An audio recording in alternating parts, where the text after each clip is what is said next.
काम में अपने पापा का साथ देती थी। पापा ये लो, सारे गोलगप्पे भी तैयार हो गए और पानी भी बना दिया, बस मीठी चटनी आप बना लो, मैंने हरी चटनी बना दी है। सुमन बिटिया, सारा काम तो तूने ही कर दिया। तू तो मेरी आदत खराब कर रही है बेटी। कुछ दिनों में तू ससुराल चली जाएगी तो तेरे बिना काम में बिल्कुल मन नहीं लगेगा, तेरी बहुत कमी खलेगी बिटिया। बस रो दिए। सुमन अब तू ही अपने पापा को संभाल, थोड़ी थोड़ी देर में मन भारी कर लेते हैं। पापा मैं आपको छोड़कर कहीं नहीं जाऊंगी, मुझे ये शादी नहीं करनी, मैं भी आपके और माँ के बिना नहीं रह पाऊंगी। पापा नहीं बिटिया, ऐसे नहीं कहते, बेटियों को अपने ससुराल जाना ही होता है। केशव बहुत अच्छा लड़का है, तो ससुराल में बहुत खुश रहेगी। सुमन की शादी सूरत में तय हो गई थी। 1 महीने बाद सुमन की शादी थी, इसीलिए सुमन अपने माता पिता से दूर दूसरे शहर जाते थोड़ा उदास थी।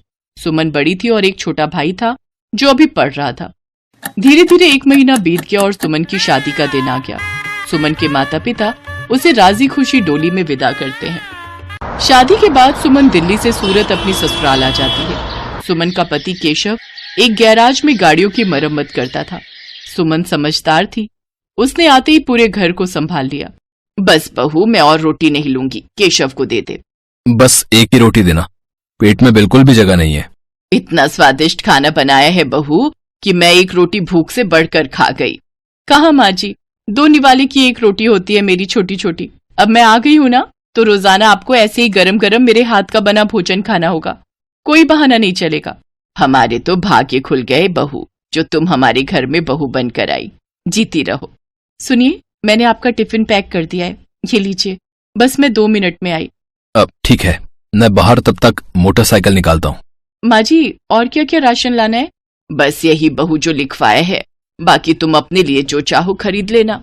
ठीक है, मैं थोड़ी देर में लौटती हूँ।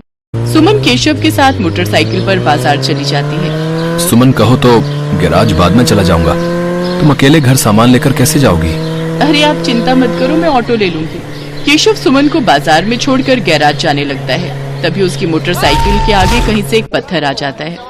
केशव की मोटरसाइकिल लड़खड़ा जाती है और वो बहुत तेज गिरता है। केशव को काफी चोट आ जाती है। सुमन कुछ ही दूरी पर थी। हे ईश्वर, ये क्या हो गया? भाई साहब थोड़ी मदद कीजिए। चिंता मत करो बहन जी, सब ठीक हो जाएगा। कुछ लोग सुमन की मदद करते हैं और केशव को बराबर के अस्पताल में ले जाते हैं। डॉक्टर केशव का इलाज करता है। कुछ देर बाद केशव को आराम मिलता है। ज्यादा गंभीर चोटें तो नहीं थी, पर केशव के पैर की हड्डी टूट गई थी। 2 दिन बाद केशव को छुट्टी मिलती है।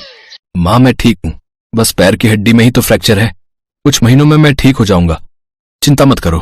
अरे माँ हो ना बेटा, तू नहीं जानता, जरा सी खरोच भी बच्चे को आ जाए तो माँ का कलेजा निकल जाता है, और फिर तेरे तो इतनी चोट आ गई है। अब तो कुछ दिन के लिए गैराज भी नहीं जा सकता। जाना भी नहीं है, डॉक्टर ने अभी 6 महीने रेस्ट के लिए बोला है। आप चिंता मत करो, पैसों की कोई तंगी नहीं आएगी। मैं कोई काम शुरू कर देती हूँ ताकि घर में थोड़े पैसे आते रहें। तभी सुमन के माता पिता भी दिल्ली से आ जाते हैं। सुमन ने उन्हें फोन पर केशव के एक्सीडेंट की बात बताई थी, जिसे सुनकर वो रह नहीं सके। अब दामाद जी काम की कोई चिंता मत करो, सुमन ने मेरे से चाट बनाना बहुत अच्छे से सीखा हुआ है। सुमन बिटिया, तू यहाँ सूरत में दिल्ली वाले गोलगप्पे शुरू कर, वो तो बहुत अच्छे बनाती है। कुछ दिन मैं यहाँ रुक जाता हूँ, जब काम सेट हो जाएगा तब मैं वापस चला जाऊंगा। हाँ पापा, ये ठीक रहेगा। दिल्ली वाले गोलगप्पे यहाँ बहुत अच्छे चलेंगे। हमारे इधर आसपास किसी ने भी दिल्ली वाले गोलगप्पे का काम नहीं शुरू किया हुआ। केशव बेटा, आप सारी चिंता छोड़ दो, पापा और मैं कुछ दिन अब यहीं रहेंगे। शुक्रिया माँ, शुक्रिया पापा, आपने मुझे बहुत हिम्मत दी है। ऐसी बहू और ऐसे समधी सचमुच बहुत नसीब वालों को मिलते हैं। सुमन की सास की आंखों में आंसू आ जाते हैं। केशव को भी अपने सास ससुर के आने के बाद बहुत हिम्मत मिल गई थी। सुमन अपने पापा के साथ सूरत में गोलगप्पे का ठेला शुरू करती है, जिसके ऊपर लिखा था दिल्ली वाले गोलगप्पे। गोलगप्पे के दीवाने तो बहुत लोग हैं और सूरत में तो पानीपुरी के सभी दीवाने हैं। ये देखकर सुमन और उसके पापा ने गोलगप्पे का स्टॉल लगा दिया। उनके बने गोलगप्पे बहुत पसंद किए जाने लगे। सुमन बिटिया, मुझे पता है अब तुम काम अकेले संभाल लोगी, अब हमें चलना चाहिए। सूरज भी अपनी बुआ के घर बहुत दिन से रुका हुआ है, वो उन पर बोल रहा था कि हमारे बिना उदास हो रहा है। हाँ पापा, सूरज बहुत दिन अकेला रुक गया और आपको दिल्ली का भी तो काम संभालना है, वो भी बहुत दिनों से बंद पड़ा है। अब तो मैं सब कुछ संभाल लूंगी, आप मेरी चिंता मत करो। सुमन के माता पिता वापस दिल्ली लौट जाते हैं। उन्हें आए हुए भी बहुत समय हो गया था। अब सुमन अकेली रोजाना गोलगप्पे का ठेला लगाने लगी। वो रोजाना सुबह उठकर गोलगप्पे और बाकी का सामान तैयार करती और बाजार निकलती। कुछ भी कहो सुमन दीदी, आपके गोलगप्पे का जवाब नहीं है। हम सारी सहेलियां रोजाना शाम को स्पेशली मार्केट आपके गोलगप्पे खाने के लिए आती हैं। हाँ सुमन दीदी, ये तो सच है, बहुत टेस्टी गोलगप्पे होते हैं आपके, साथ में खट्टा मीठा पानी, बहुत बढ़िया बनाती हो आप। बस आप सब ग्राहक तारीफ कर देते हो, मुझे काम करने में और प्रेरणा मिलती है। ये लो, इसी बात पर 2 गोलगप्पे फालतू खाओ।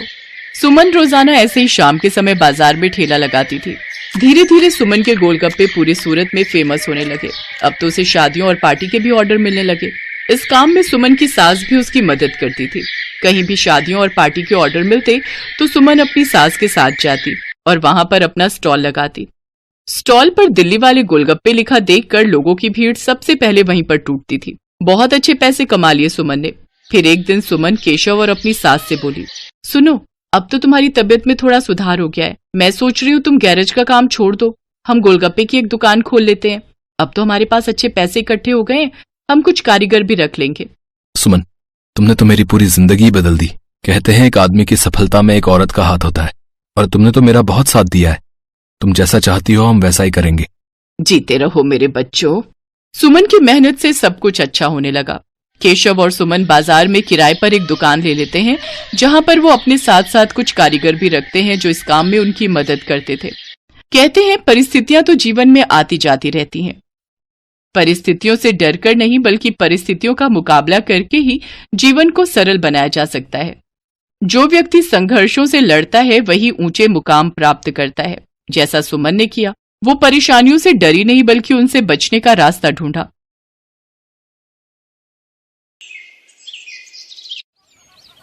अरे भाई, कैसे दिए गोलगप्पे? 50 रुपए की प्लेट है। और एक प्लेट में कितने गोलगप्पे? 6 गोलगप्पे होंगे। और कितने? अरे बाप रे बाप, 50 के 6 गोलगप्पे, इतने महंगे। तभी सोचो तुम्हारी दुकान में भीड़ क्यों नहीं है। मुझे फालतू की भीड़ चाहिए भी नहीं। मेरे पास वही लोग गोलगप्पे खाने आते हैं जो इन्हें खाने के लायक हैं। और तुम लगता है यहाँ नए हो। दाम पूछने से पहले ऊपर लगा बोर्ड ही पढ़ लेते। दाम और नाम दोनों लिखे हैं। मेरा नाम मशहूर है और ये मेरे मशहूर गोलगप्पे हैं। एक एक गोलगप्पा इतना करारा है कि तोड़ो तो आवाज 1 किलोमीटर तक सुनाई दे। और पानी जैसा ग्राहक चाहे, पूरे 10 तरह की वैरायटी है मेरे पास पानी की। और ये देखो, ये है मेरे गोलगप्पों की असली जान, मेरा ये खास मसाला। हाँ हाँ, ये सब तो ठीक है, पर फिर भी 50 रुपए वाकई बहुत ज्यादा है। दाम तो यही है और यही रहेगा। अब तुम देख लो कि तुम मेरे गोलगप्पे खाने के लायक हो या नहीं।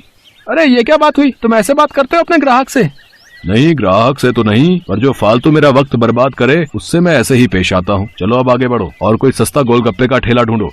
मशहूर ऐसा ही था। ये बात तो 100% सच थी कि वो गोलगप्पे बहुत ही अच्छे बनाता था, लेकिन इस बात पर उसे घमंड भी बहुत था। मशहूर का मानना था कि उसके पास हुनर और किस्मत दोनों का साथ है, इसीलिए उसे पूरा यकीन था कि उसका काम कभी मंदा पड़ ही नहीं सकता। और वास्तव में ऐसा हो भी रहा था। मशहूर के पास भले ही ग्राहक कम थे, लेकिन उनसे ही वो अच्छा खासा मुनाफा कमा लेता था। फिर कुछ दिनों के बाद, हाँ भाई, लाओ जरा गोलगप्पे तो लगाना। अरे तुम फिर से आ गए। रेट कम नहीं होंगे, पहले ही बता रहा हूँ। हाँ हाँ, मैं तुमसे कम करने को कह भी नहीं रहा हूँ। ऐसा करो, सिर्फ मुझे नहीं, इन सबको भी गोलगप्पे खिलाओ और इन सबके पैसे मैं दूंगा। पगला गए हो क्या? अब ऐसा करो, पहले पैसे रखो मेरे सामने, फिर बात करना। तुम भी ना बड़े शक्की हो। ये लो, ये रखे तुम्हारे पैसे। इतना कहकर सूरज ने पूरे 2000 रुपए मशहूर के सामने रख दिए। सूरज अपने साथ जिन लोगों को लेकर आया था वो देखने में ही गरीब लग रहे थे। मशहूर ने सभी को गोलगप्पे खिलाए, जिसके पैसे सूरज नहीं दिए। फिर सबके जाने के बाद, क्या बात है भाई, कोई लॉटरी वॉटरी लग गई है क्या? अभी तो नहीं लगी, पर जल्दी लगने वाली है। क्या मतलब? तुम्हें कैसे पता कि लॉटरी लगने वाली है तुम्हारी?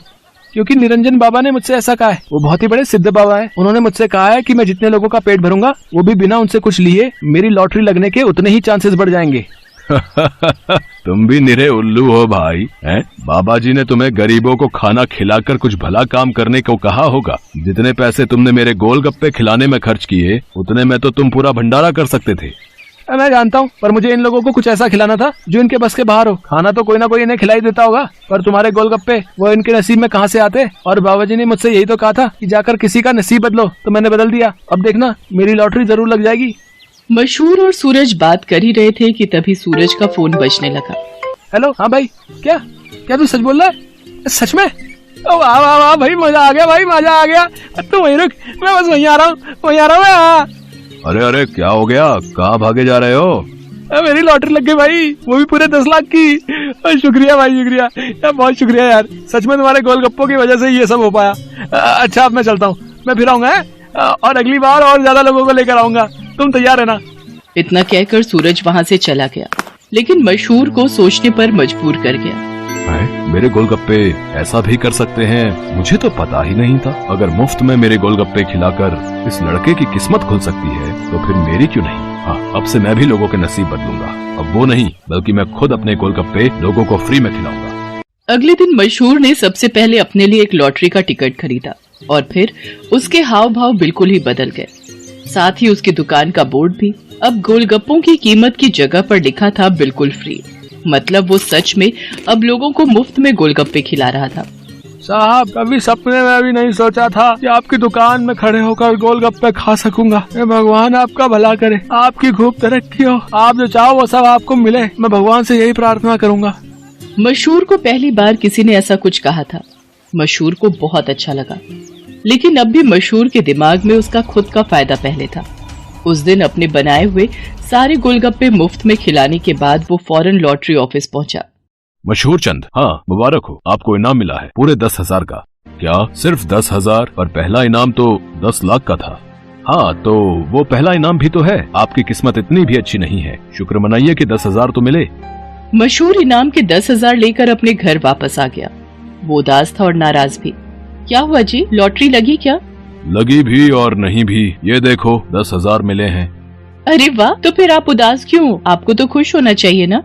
अरे पर 10,000 से क्या होता है, इतने में तो 4-5 दिनों में अपनी दुकान से ही कमा लेता हूँ। उस लड़के को तो पहला इनाम मिला था, वो भी पूरे 10 लाख का, और उसने तो इतने कम गोलगप्पे खिलाए थे। मैंने तो अपने सारे गोलगप्पे मुफ्त में खिला दिए, फिर भी मुझे क्या मिला और उसे क्या मिला? ओफो, ये सब क्यों सोच रहे हो आप? आपने जितने भी गोलगप्पे मुफ्त में खिलाए उनकी लागत तो निकल गई ना, बोलो। हाँ, उससे तो ज्यादा ही हैं ये पैसे। तो फिर आपको नुकसान थोड़े ही हुआ है जो ऐसे मुंह लटका कर बैठे हो। 4-5 दिनों में जितना कमा पाते वो एक ही दिन में मिल गया, ये कम है क्या? मशहूर को अपनी पत्नी मोहिनी की बात ठीक लगी और उसने अपना इरादा और पक्का कर लिया। उसने आगे भी लोगों को फ्री गोलगप्पे खिलाना जारी रखा और हर रोज लॉटरी का टिकट खरीदना भी, कभी कम तो कभी ज्यादा, लेकिन हर रोज मशहूर का कुछ न कुछ इनाम जरूर निकलता था, जिससे मशहूर का हौसला और भी मजबूत होने लगा। इसके साथ ही मशहूर को अब ये सब करने में बहुत खुशी भी मिल रही थी। हर रोज लोगों के मुस्कुराते चेहरे उसकी दुकान से लौटते थे। उसके गोलगप्पे न जाने कितने मायूस चेहरों की मुस्कान बन रहे थे। फिर एक दिन, अरे मशहूर भाई, ये क्या है? ये कमाल कब से हो गया? बस तुम्हारे जाने के बाद से ही। लेकिन माफ करना भाई, अब तुम फ्री में गोलगप्पे नहीं खिला पाओगे किसी को, क्योंकि ये काम अब मैं करता हूँ और लॉटरी भी मेरी ही लगती है। हाँ, तुम्हारे जितना बड़ा इनाम तो नहीं लगा अब तक, पर मुझे उम्मीद है कि कभी न कभी वो कमाल भी हो ही जाएगा। मशहूर की बात सुनकर सूरज मुस्कुरा दिया और उसने अपनी जेब से अपना विजिटिंग कार्ड निकालकर मशहूर को दिया और उससे बोला, कोई बात नहीं, ये मेरा कार्ड रख लो। अब लॉटरी का टिकट जब भी खरीदना हो तो बस मुझे फोन कर देना, ऑफिस तक आने की जरूरत नहीं पड़ेगी।